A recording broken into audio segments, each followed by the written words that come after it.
رولات الأرز الصيفية من الوصفات الغنية جدا بالبروتين. شايفين هالمنظر وهالجمال؟ عن جد شي ناهي بورق الأرز. هلأ تابعوني بالوصفة، رح أعطيكم الصوص ورح أعطيكم مكونات هاي الوصفة. لا تنسوا اشتراك بقناتي على اليوتيوب وتفعيل زر الجرس. هلأ للأمانة فيكن تعملوها بالشي اللي بتحبوه. هلأ اليوم حبيت أعملكن إياها بالسوريمي، حتى فيكن تعملوها بالقريدس المسلوق، حتى فيكن تعملوها بالقريدس المقلي. هذا الشي جدا اختياري. حتى بالنجت إذا ما بتحبوا الفروج، حتى فيكم بصدر الفروج المسلوق، شي بيعود إلكن. السوريمي شايفين العضلات على صورة الكيس؟ وينكن يا أهالي الجيم؟ لا تروحوا على الجيم وتعذبوا حالكم وتعملوا عضلات وبعدها تشربوا كاس بروتين. خدولكم السوري كله من هاي الوصفة وهالسوريمي والعضلات لحالها بتكبر. وبنجيب ورق الأرز. رح نبدأ، حبيت أعملكم الخطوات على مرحلتين.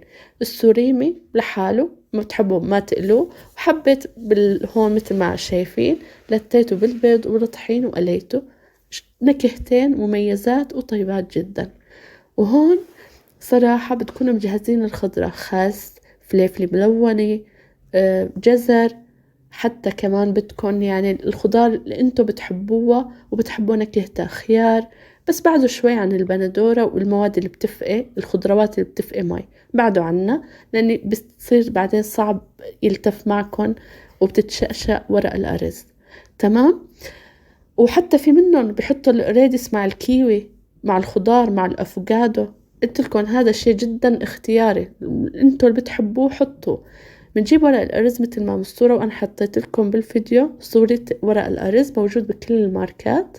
بنحط وعاء من المي ويكون أكبر من ورقة الأرز، وبننقعه، بنخلي ورقة الأرز يعني بالصحن الأخير ترغب بالمي لمدة 40 ثانية. والوجه الناعم بنحطه من فوق من قدام، بنحط الوجه الناعم من فوق كرمال تلتف معنا.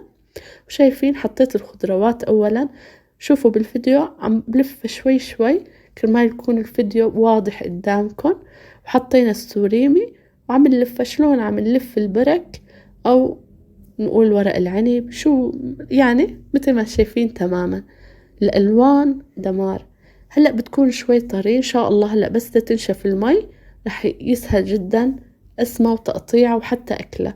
وحتى هون بالفيديو حطيت لكم السوريمي المقلي وكمان لفيناه. وهيك عملنا كل ورق الأرز اللي عنا. بنجي هلأ بنجهز الصوص.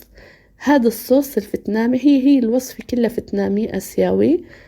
لازم تكون الصوص عبارة عن صويا صوص. إذا بتحبوا تضيفوا أي شيء تاني. الزنجبيل كتير أساسي بهالصوص. وأنا حطيت كاتشب، بالصراحة هو لازم تحطوا صوص حر، بس أنا ما بقدر أكل حر لهيك حطيت الكاتشب بداله. وخلطناهم سوا. انتبهتوا ما حطيت ملح أبدا. ليش؟ لأن الصويا صوص هو الصوص لحاله مالح. لهيك وقت هلأ بدنا نغط رولات الصيف فيهم رح يكفينا.